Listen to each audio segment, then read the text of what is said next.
नमस्कार, आप देख रहे हैं अमर उजाला डिजिटल और मैं हूं आपके साथ रजनी। तो आज अमर उजाला संवाद कार्यक्रम में हमारे बीच में भूतपूर्व सैनिक उपस्थित हैं जिन्होंने कारगिल युद्ध को करीब से देखा है, क्योंकि 26 जुलाई को कारगिल दिवस मनाया जाता है। तो चलिए आज उनसे जानते हैं कि कारगिल युद्ध के दौरान किस तरह का माहौल था, क्या हालात थे, उन्होंने क्या क्या उस समय देखा। तो चलिए उन्हीं से जानते हैं। हमारे बीच में है कारगिल युद्ध में जो शामिल थे एक वीर सैनिक जिनका नाम है सुरेश चंद्र भट्ट जी। तो सुरेश चंद्र भट्ट जी से बात करते हैं और जानते हैं उनके एक्सपीरियंस को, क्या उन्होंने उस समय देखा, किस तरह के हालात थे। कारगिल युद्ध वैसे तो जून 1999 से शुरू हो गया था। हम उस समय कुपवाड़ा में काउंटर इंजेंसी का रोल निभा रहे थे। जब युद्ध चरम सीमा पर पहुंच चुका था तो हमें ऑर्डर मिला कि आप कारगिल को प्रस्थान करें। तो हम जुलाई के फर्स्ट वीक में कारगिल को प्रस्थान कर दिए थे। हमें मस्को घाटी में डिप्लॉय होने का ऑर्डर मिला। वहाँ पर हम कुछ एक हफ्ते हमने अपनी वहाँ की हालात देखी और वहाँ के बारे में पता किया। तो दुश्मन सबसे ऊंची पोस्ट में बैठा था, सबसे ऊंचे टॉप में था। वो हमारी हर गतिविधि को देख रहा था और हमारे चुन चुन करके वहाँ से फायर कर रहा था। लेकिन हम लोग एक भारतीय सैनिक होने के नाते किसी से पीछे नहीं थे। हमने एक हफ्ते तक रेकी की, सर्विलेंस किया। उसके बाद 6 जुलाई को हमें आदेश मिला कि आपने .4875 और ट्विन बम में हमला करना है और विजय फतेह करनी है। तो हम 6 तारीख की रात को चढ़ाई चढ़ना ट्विन बम की और 4875 में चढ़ाई करना शुरू कर दिया।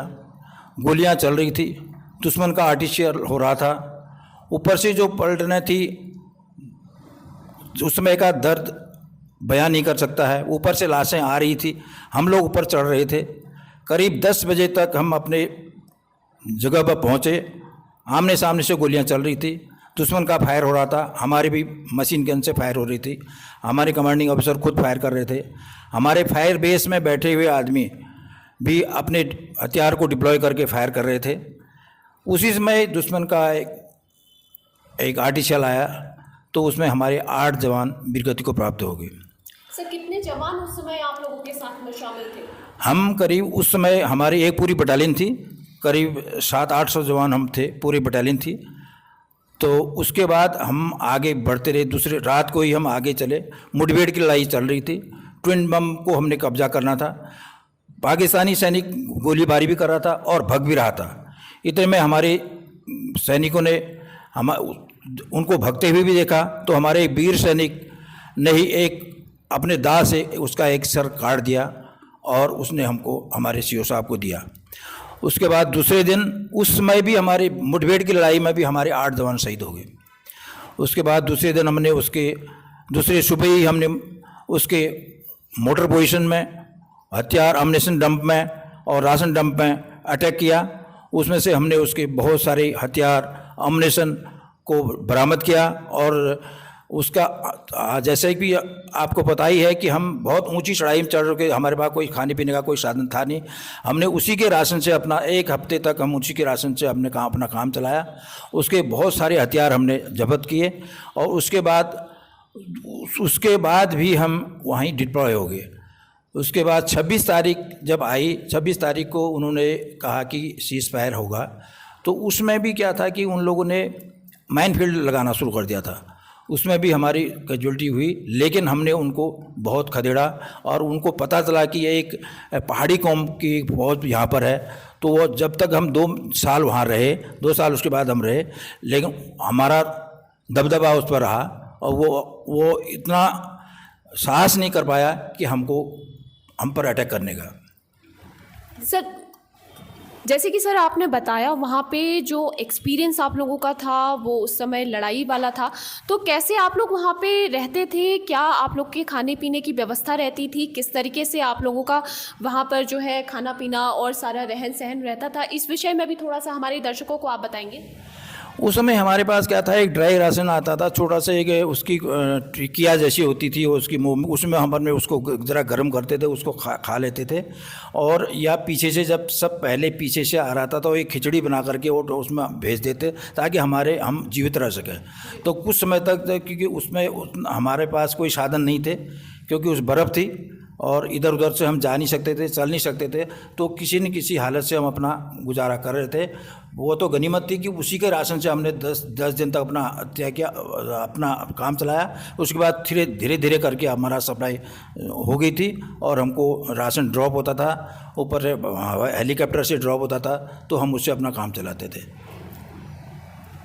क्योंकि सर आप जो बात बता रहे हैं, जो एक्सपीरियंस आप बता रहे हैं वो काफ़ी पुराना है। उस समय सेना के जो जवान रहते थे वो पत्राचार के माध्यम से अपने घर वालों से बात करते थे, तो किस तरीके का एक्सपीरियंस उस समय रहता था? आप लोग पत्राचार करते थे या कैसे अपने घर वालों से कनेक्टेड रहते थे? क्योंकि मोबाइल जैसा तो उस समय कुछ व्यवस्था थी नहीं, दूरभाष की ऐसी। उस समय हमारे पास कोई मोबाइल की ऐसी समस्या नहीं थी।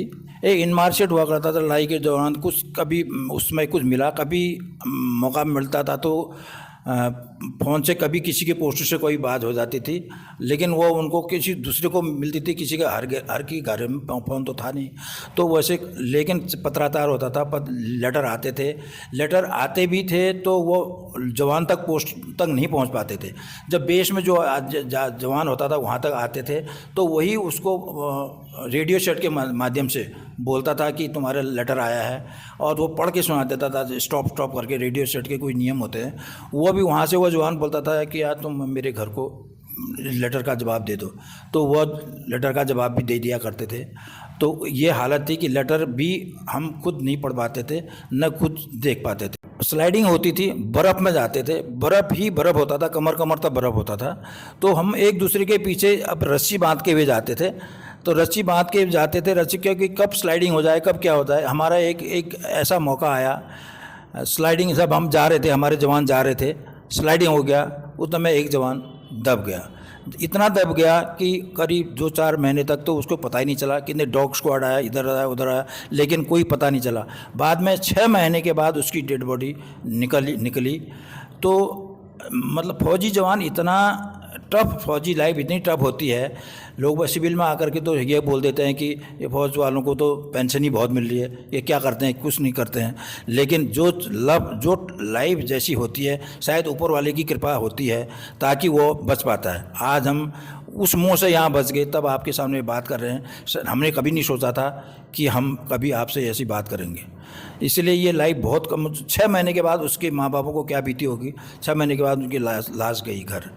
तो बहुत ही हर फौजी पर यही बीतती है जो वहाँ पर सियाचिन ग्लेशियर में हो, ऊपर 6-7 फीट की हम सिचुएशन रिपोर्ट देते थे कि हम ज़मीन कभी हमने देखी नहीं, कि पूरा उसी को पीटते थे, उसी में चलते थे, उसी में हमारा हेलीकॉप्टर भी लैंड होता था, तो हम ज़मीन नहीं देखते थे, उसी को हम पिघलाते थे, वही पानी पीते थे, उसी से नहाते, तो नहाने का तो मौका था ही नहीं खैर, और कपड़े भी करीब 6 महीने में धोते थे। तो ये लाइफ फौजी की होती है। शायद ये आज लोग बाग कहेंगे कि ये ऐसा भी थोड़ी होता है, लेकिन ये होता था।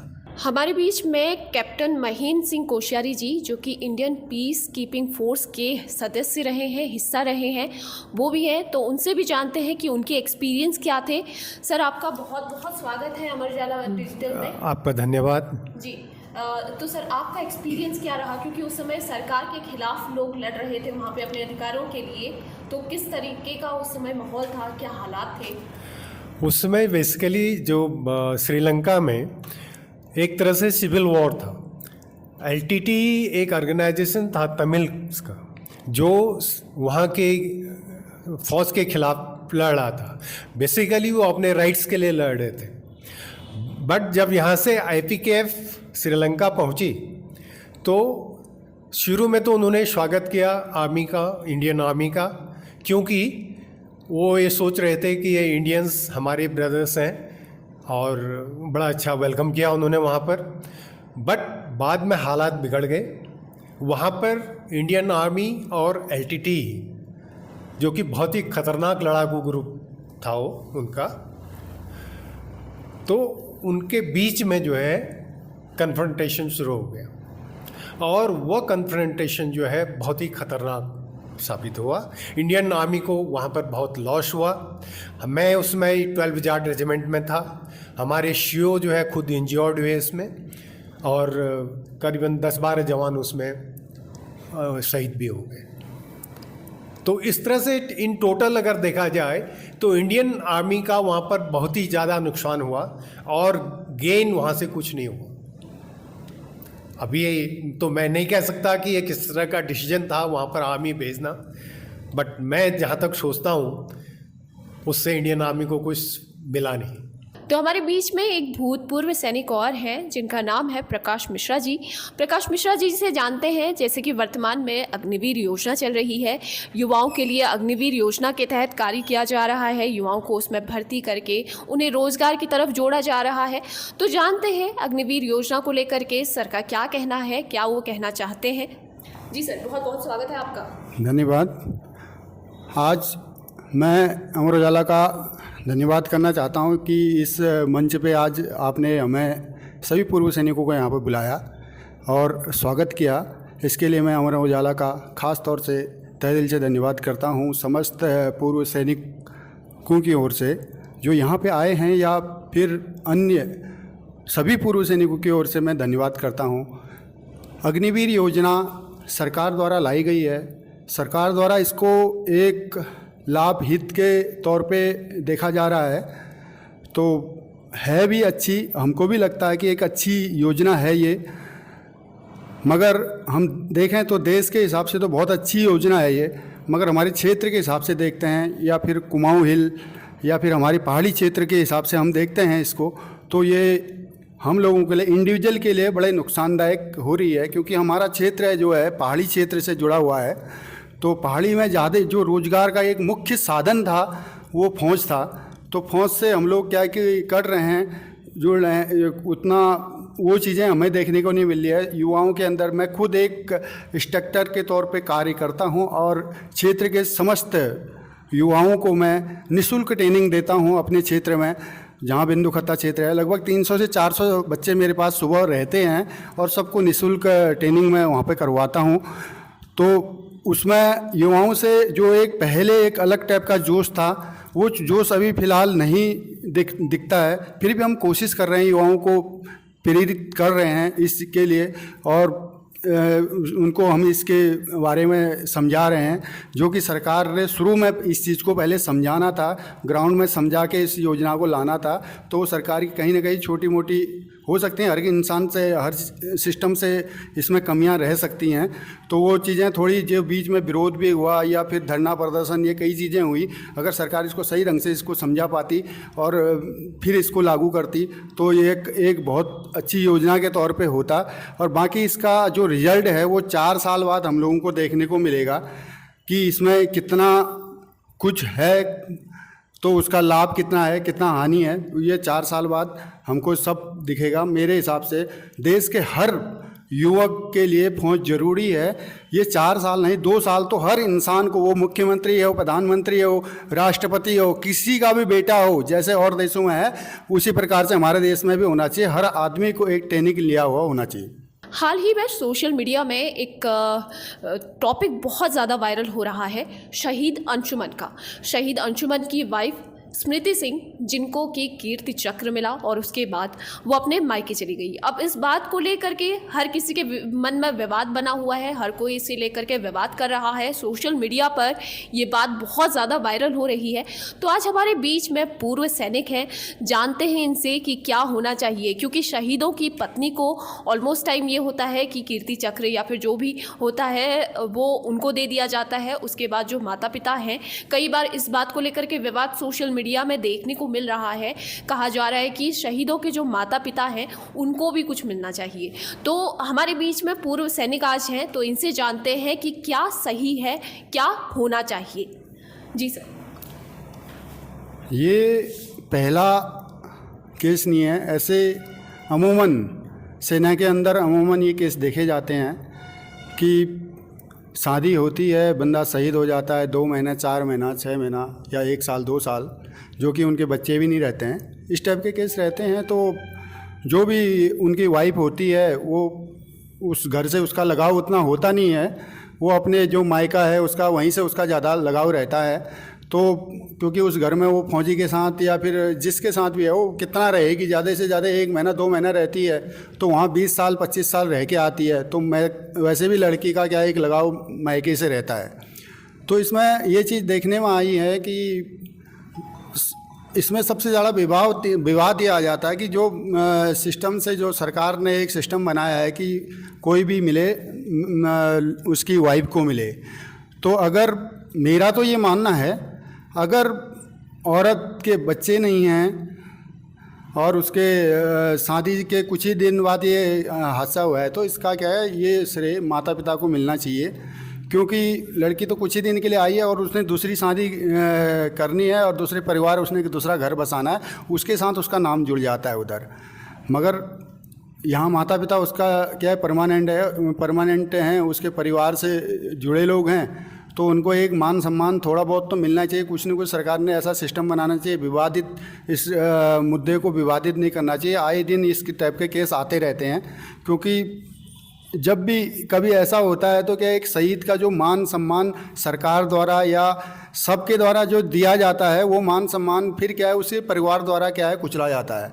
तो जो आज हम देखने में आया है ऐसे केस, जो आज सोशल मीडिया में एक आध केस चल रहा है, तो ख़ास तौर से मैं तो ये उन परिवारों से रिक्वेस्ट करना चाहूँगा कि जो सेना आपको मान सम्मान दे रही है, आप परिवार उसको कुचले मत, आप उसको मान सम्मान को बना के रखें और एक ऐसी स्थिति बनाएं जिससे कि समाज में एक अच्छा मैसेज जाए, एक गलत मैसेज जाए। सेना के खिलाफ जो एक गलत मैसेज जाता है, इसको क्या है कि आप बना के रखें।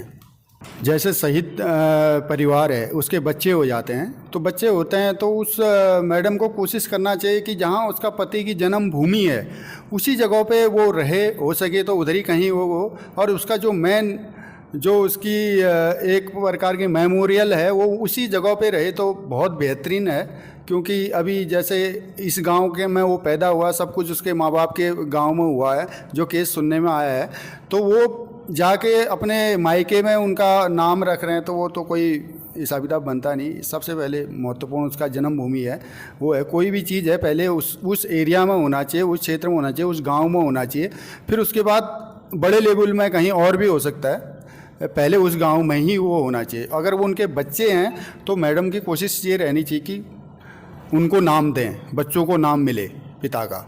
अमर उजाला संवाद के दौरान आज हमारे बीच में भूतपूर्व सैनिकों की ज़ुबानी आपने सैनिकों का एक्सपीरियंस सुना, जो हालात होते हैं युद्ध के दौरान उनको सुना। उसके अलावा कुछ सोशल मीडिया पे जो वायरल मुद्दे हैं उनको लेकर के उनके विचार सुने।